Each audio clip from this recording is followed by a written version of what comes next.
to the second edition of the Debtwire Masterclass series, sponsored by Intralinks. In the current economic environment, restructuring and insolvency issues are increasingly defining the corporate landscape. The goal of this video is to provide you with a better understanding of the current risks and opportunities associated with the growing distressed debt boom.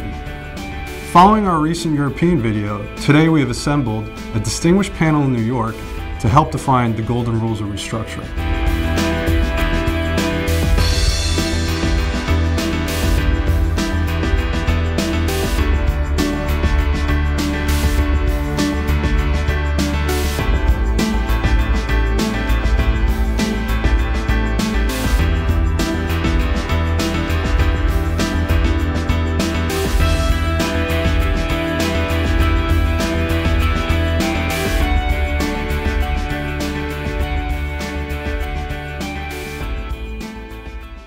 The key in all restructurings with respect to liquidity management, as with respect to almost every other element of a successful restructuring, is starting as soon as possible. So as soon as the company recognizes it's going to bump up against its covenants and its senior debt facility, they should start talking to restructuring advisory personnel immediately. I mean, they should start talking to crisis managers, they should start talking to bankruptcy counsel, and they should especially start talking to restructuring investment bankers who can help guide them through the process of negotiating with their creditors to come to a negotiated arrangement before they find themselves in a situation where they don't have sufficient liquidity to bridge the gap of the negotiation period before they have to file.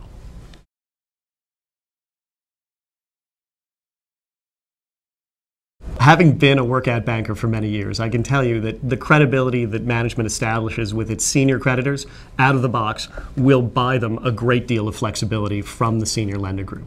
It almost can't be overstated that the bankers in the situation that they find themselves in almost every restructuring lose trust of management's ability to forecast numbers and demonstrate they're doing what they're supposed to be doing vis-a-vis the credit agreements. So when they come out quickly, when they are open with senior creditors out of the box as soon as possible, senior creditors will give them a great deal more leeway than they otherwise would, because the usual circumstance is that senior creditors have to fight with management to get information.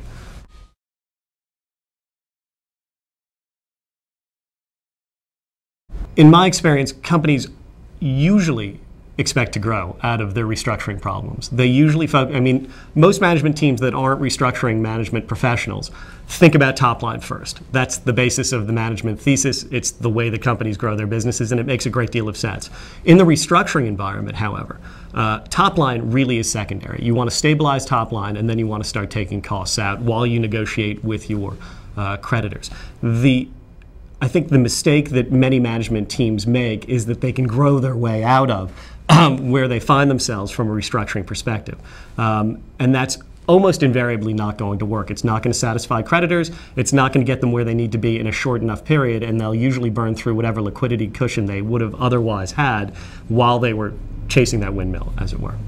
The added value that advisory firms bring is many and varied. I mean, there are three separate categories of restructuring advisory, right? You have bankruptcy counsel, which provide the legal support and be advising the board especially. You have crisis management firms that are usually made up of forensic accounting types who come in, watch liquidity first, and then try and help management take costs out from an operational restructuring perspective. And then you have restructuring investment banking, which usually handles money-raising activities, M&A activity, and obviously negotiation with creditor constituencies. I think each of these three separate groups can bring their own skill sets to bear, but without all three of them in a larger restructuring, it's very unlikely that you'll have a successful outcome.